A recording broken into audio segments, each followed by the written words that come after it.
ज़रा तसव्वुर करें अमेरिका अपना खौफनाक और जदीद मिज़ाइल ईरान पर फायर करे और ईरान उस मिज़ाइल को इंटरसेप्ट करने के बाद बग़ैर तबाह किए अपने पास उतार दे और उसकी खौफनाक और तबाहकुन टेक्नोलॉजी अपने पास मुंतकिल कर ले। तो क्या ऐसा मुमकिन है? है ना हैरानकुन बात। लेकिन ये ऐसा मुमकिन है और ऐसा हुआ है। ये सब कैसे हुआ? अमेरिका के तबाहकुन मिज़ाइल की टेक्नोलॉजी ईरान के पास कैसे पहुंची? इस बारे में आमिर रज़ा से बात करते हैं। आमिर भाई, कुछ खबरें ज़ेरे गर्दिश हैं कि अमेरिका ने अपना कोई ज़बरदस्त तबाहकुन मिज़ाइल है उसे फ़ायर किया, लेकिन वो मिज़ाइल फट नहीं सका। ईरान ने उसे इंटरसेप्ट किया, बाहिफ़ाज़त उतारा और उसकी टेक्नोलॉजी हासिल कर ली।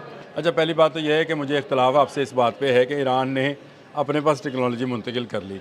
मेरा ख्याल है कि किसी और मुल्क में मुंतकिल कर दी। अच्छा जी, मुझे बिल्कुल, पहला मेरा किसी ख्याल दोस्त ये है। मुल्क के देखें, पास। सबसे बड़ी रिपोर्ट तो ये है कि 850 टोमाहाक मिज़ाइल चलाए गए। ये मिज़ाइल वो मिज़ाइल्स हैं जिनको कहा जाता है, जिस तरह से F-35 को गुरूर कहा जाता है, तो ये भी टोमाहाक भी इसी तरह का एक हाँ जी, गुरूर है। बिल्कुल एक आपको ज़रूर अगर है। याद होगा तो डोनाल्ड ट्रंप ने एक मरतबा यूक्रेन को टोमाहाक मिज़ाइल देने की खबर पर बड़ा सख्त रिएक्ट किया था और उसने कहा था कि लोगों को ये नहीं पता कि एक टोमाहाक मिज़ाइल जो है उसको चलाने के लिए कितने कोड हाँ जी, इस्तेमाल किए उसने जाते कहा हैं। था कि इतने कोड्स हैं कि अमेरिका के अलावा कोई कोई इसको इसको चला ही नहीं चला ही सकता। नहीं सकता। अब इनके लिए एक अफरा तफरी का एक सामान पैदा हो गया है कि एक टोमाहाक मिज़ाइल जो है ये ईरान के कब्ज़े में चला गया है। इन्होंने जो इस खबर को जिस तरह से इन्होंने अपने एंगल्स पे जाकर किया, इन्होंने कहा नहीं, असल में टोमाहाक मिज़ाइल जो था कंट्रोल करके उतारा नहीं गया या उसको पकड़ा नहीं गया या वो चल नहीं सका, बल्कि ईरान के इंटरसेप्टर ने उसको तबाह किया। अच्छा।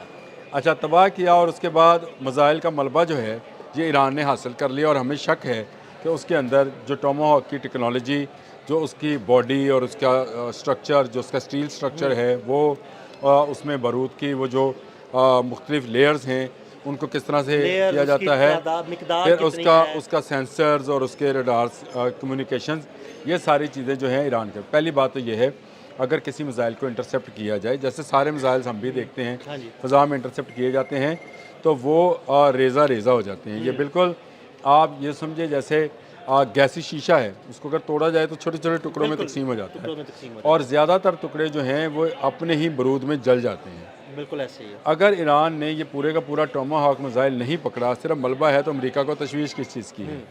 और अगर इसको मुंतकिल किया गया है, किस मुल्क में किया गया है और इसमें से टेक्नोलॉजी कैसे जो है ट्रांसफ़र हो सकती है और कैसे पकड़ी जा सकती है, अगर आपने सिर्फ इसको समझना है तो आपको F-35 की तबाही जो है बिल्कुल, उसको हाँ जी, समझना है। ऐसे ही है। F-35 की तबाही को भी सैटेलाइट कम्युनिकेशन के ज़रिए पकड़ा गया था। आपको याद होगा, आज से तकरीबन 3-4 माह पहले आप मेरे पास एक ख़बर लेके आए थे कि F-35 की आज कम्युनिकेशंस पकड़ी गई है जी, बिल्कुल, गुज़रते हुए। बिल्कुल। और वो किसने पकड़ी थी? वो चाइना ने पकड़ी थी। आपने कहा था बिल्कुल ऐसे और ही है। मैंने आपसे कहा था अगर ये पकड़ी गई है तो इसका मतलब है F-35 पकड़ा गया है। और अगर वही हुआ, आपने वही इस हुआ। पर इंटरसेप्ट कर लिया है, अब ईरान के पास तो ऐसी कोई टेक्नोलॉजी नहीं थी कि इसको इंटरसेप्ट कर। देखें, इससे पहले भी ये पहला टोमाहॉक मिज़ाइल या ये टोमाहॉक मिज़ाइल तो चले एक तरफ रखते हैं, इससे पहले भी बहुत सारे मिज़ाइल जो हैं जो अफ़गानिस्तान में अमेरिका इस्तेमाल कर रहा था, नहीं चल सके थे। उनके मतलब भी यही इतला थी कि वो चीन ने उसको रिवर्स इंजीनियरिंग के ज़रिए उनको उनके इंटरसेप्टर्स तैयार कर लिए और उससे बेहतर मिज़ाइल जो हैं बना लिए। चीन इस काम में मास्टर है। अब भी इनको टोमाहॉक के मतलब यही इतलात हैं कि ईरान के पास एक सालम सबूत जो है टोमाहॉक मौजूद है। ये जो आपने हमस को ब्लॉकेड किया गया है और हर जहाज़ की तलाशी ली जा रही है, ये मैं समझ उसकी गया। मुंतकली को रोकने के लिए बिल्कुल, किया कि जा रहा कहीं है। ये उसकी टेक्नोलॉजी या वो मिसाइल चाइना मुंतकिल ना हो जाए। अब ये चाइना की में मुंतकली जो है, ये अमेरिका के लिए एक बहुत बड़ा, देखें, टोमाहॉक मिज़ाइल के मतलब ये कहा जाता है कि इसको एक मिज़ाइल बनाने के लिए भी आपको बहुत लंबा अरसा दरकार होता है। ये टेक्नोलॉजी, ये बॉडी, ये सारी चीज़ें जो हैं ये हमारे आम लोगों के जहन में, यानी मैंने तो उसको कह दिया कि उसका स्टील स्ट्रक्चर, हाँ जी। तो हो सकता है ये स्टील ही ना हो, हाँ, हो सकता है।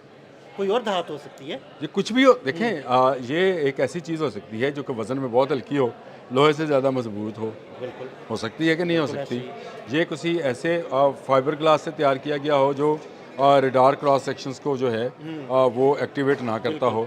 इसका जो इंजन है, हर रॉकेट में तो इंजन ही होता बिल्कुल है, ऐसे ही है। इसका जो इंजन है या इसका जो फ्यूल है वो किस नौइयत का है, ये वो सारी चीज़ें हैं। और इसको किस तरह से खोला जा सकता है और इसको किस तरह से पकड़ा जा सकता है, ये वो चीज़ें हैं जो कि चीन तक मुंतकिल हो सकती हैं।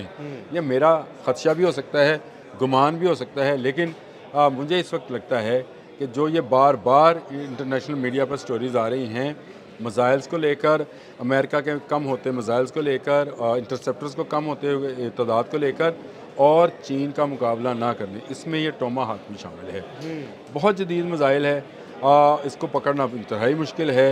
जिस तरह से मिनाब स्कूल पर ये जब गिराया गया था, उस वक्त एक फ़िल्म भी आई थी जो कि उस वक्त अचानक या किसी कैमरे से फिल्माई गई थी, जिसमें इसको आता हुआ दिखाई दिया था और ये मिनाब स्कूल पर गिरा था।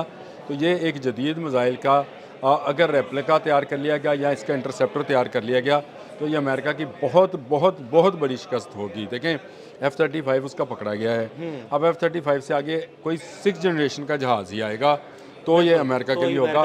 अदरवाइज़ अगर ईरान ने गिरा लिया है तो इसका मतलब ये है कि इसको कोई भी मुल्क गिरा सकता है। चाइना और रशिया के लिए तो फिर कोई मामूली सी बात हो जाएगी ना। आप समझ गए बात को, क्योंकि सैटेलाइट से अगर इसका कम्युनिकेशंस को हैक किया गया था तो उसी वक्त समझ आ गई थी कि इसकी बहुत सारी कम्युनिकेशन, तो जिस तरह से राफेल की कम्युनिकेशन है, आमिर भाई हमने राफेल की कम्युनिकेशन भी तो सैटेलाइट से ही हैक की थी ना। हैक की थी ना, बिल्कुल। और हैक करने के बाद उसके जो हमारे रडार से उनको बंद कर दिया गया था, बिल्कुल ऐसे ही। हमारे जहाज़ों के, मिसाइल्स के, हमारे जो साब ऊपर उड़ रहा था बिल्कुल। काफ़ी बुलंदी पर, उसके भी रडार्स को बंद कर दिया गया। और जब मिसाइल हमने छोड़ दिया, उसको सैटेलाइट गाइडेड कर दिया, तो उसने जब उसको पता चला जहाज़ को तो उसके करीब आ गया है, देर में वो इतना करीब था कि वो उससे हिट कर बच गया, उससे बच नहीं सकते वो थे। उससे ये टाइम ही नहीं वो मिला। ये वो तकनीक है जो चाइना की मदद के बगैर ईरान इख्तियार नहीं कर सकता है, और ये बिल्कुल हकीकत है। आपने एक बड़ी खबर निकाल के दी है कि टोमाहाक मिसाइल जो है, ये अगर चीन तक पहुंच गया, ये जो तलाशियां और ब्लॉकेड्स हैं, ये शायद उस टोमाहाक मिसाइल को पहुंच। लेकिन आमिर भाई अगर इसकी टेक्नोलॉजी ज़रूरी तो नहीं कि समुद्री रास्ते से पहुंचाई जाए, कोई हवाई जहाज़ है उससे भी ये टेक्नोलॉजी ईरान से चाइना तक पहुंचाई जा सकती है। देखिए, पहली बात तो ये है कि इसके लिए ट्रैकिंग सिस्टम होगा कोई ना कोई, और हर जहाज़ को ख़तरा हो सकता है। मुझे आपकी बात पर एक गुमान गुजरा है, जल्दी जल्दी मैं बात ख़त्म कर देता हूँ। ईरान ने अपने कुछ फ़ज़ाई हदूद खोली हैं, और चीन की वजारत ख़ारजा ने आज ही कहा है कि चाइनीज़ लोग जो हैं वो ज़रा इस एयर स्पेस पर जाने से अख्तियार करें, और फौरी तौर पे, क्योंकि हालात जो हैं वो डिफरेंस है, हो सकता है इसको एयरलिफ्ट कराया जाए। लेकिन ऐसी टेक्नोलॉजी को मेरा ख्याल है कि अमेरिका ट्रैक कर रहा होगा, और अगर कोई जहाज़ में चाइना तक जाएगा तो फिर चाइना के साथ जंग ही हो सकती है। ये जाएगा तो खुफिया तरीके से जाएगा, और ये जो अगर इस्तेमाल होना होगा या इसको खोलना होगा तो ये सारा काम ईरान के अंदर बैठकर ही किया जाएगा, और फिर इसको पीसेस में, टुकड़ों में जो है ले जाया जाएगा। सबसे पहले जिस तरह से कार चोर जो हैं ट्रैकिंग सिस्टम को बंद करते हैं, फिर वो उसके पुर्जे निकालते हैं, कोई दरवाज़ा अलग कर दिया, उसके टायर अलग कर दिए, इंजन निकाल लिया, ये करके फिर पुर्जों में उसको बेचते हैं, और फिर उसको ऐसी कैमोफ्लेजिंग करते हैं उसकी कि वो किसी रडार में आ ना सके। इस कैमोफ्लेजिंग के अंदर जा सकता है। मुझे लगता है कि जो आपने हर्मस का ब्लॉकेड है वो शायद इसलिए भी है कि टोमाहाक टेक्नोलॉजी जो है ये ट्रांसफ़र ना हो जाए, और अगर ये ट्रांसफ़र हो गई तो अमेरिका की शिकस्त 100% हो जाएगी। बहुत शुक्रिया आमिर भाई। बिल्कुल, आमिर भाई ने बड़ी तफसील के साथ इस सारे मामले पर रोशनी डाली। मज़ीद अपडेट्स के लिए हमें फॉलो करते रहें। अदील अहमद और आमिर रज़ा को इजाज़त दीजिएगा। अल्लाह हाफ़िज़।